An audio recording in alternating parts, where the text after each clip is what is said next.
কোচবিহার জেলা তৃণমূল কংগ্রেস কার্যালয়ে এসে তৃণমূলের দলীয় পতাকা হাতে নিয়ে বিজেপি ছেড়ে তৃণমূল কংগ্রেসে যোগদান করলেন নাটাবাড়ি বিধানসভার ৫ নম্বর মণ্ডলের মহিলা মোর্চার সভাপতি জবা দেবনাথ। এদিন তিনি প্রথমে কোচবিহারে বিজেপির ডিএম অফিসে ডেপুটেশন উপলক্ষে মিছিলে অংশ নেন। তারপর সেই মিছিল থেকে তৃণমূলের জেলা কার্যালয়ে আসেন আর সেখানেই তৃণমূলের জেলার সভাপতি অভিজিৎ দেব ভৌমিক, মহিলা তৃণমূল কংগ্রেসের জেলা সভানেত্রী সুচিস্মিতা দেব শর্মার উপস্থিতিতে তৃণমূলে যোগদান করেন।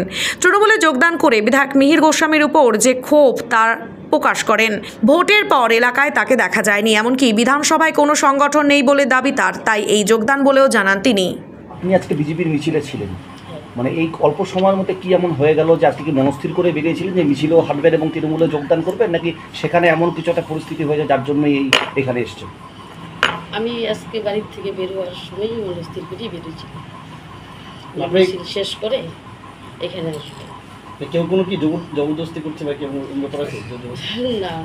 আপনি কি বিজেপির মহিলা মণ্ডলের সভানেত্রী নাকি বিজেপি দলের সভানেত্রী মণ্ডলের?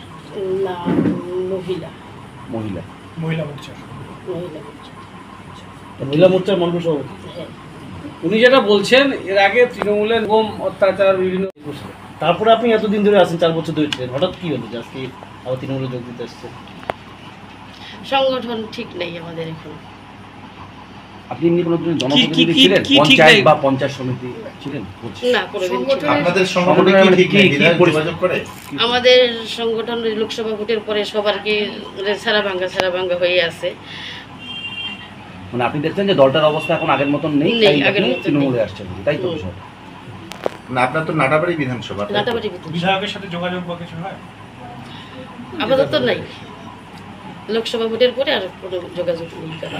যোগাযোগ করে না, যায় না? না, মিহির গোস্বামী একদিনও ঢুকে নাই লোকসভা ভোটের পরে। সেটা নিয়েও কি কিছু ক্ষোভ আছে? হ্যাঁ, সেটা নিয়েও ক্ষোভ আছে। মানে এলাকার লোকেরও এটা নিয়ে ক্ষোভ আছে যে এই বিধায়ক যাচ্ছে না? হ্যাঁ হ্যাঁ হ্যাঁ। এটা কি দলে জানিয়েছিলেন আপনার দলের উচ্চ নেতৃত্বের কাছে যে বিধায়ক যায় না? এটা তো আমাদের যারা যারা কর্মী তারা তো আলোচনা হয়েছেই যে কোনোদিন উনি আসে নাই, একদিনও দেখাও করে নাই, কারো পাশে দাঁড়ায় নাই।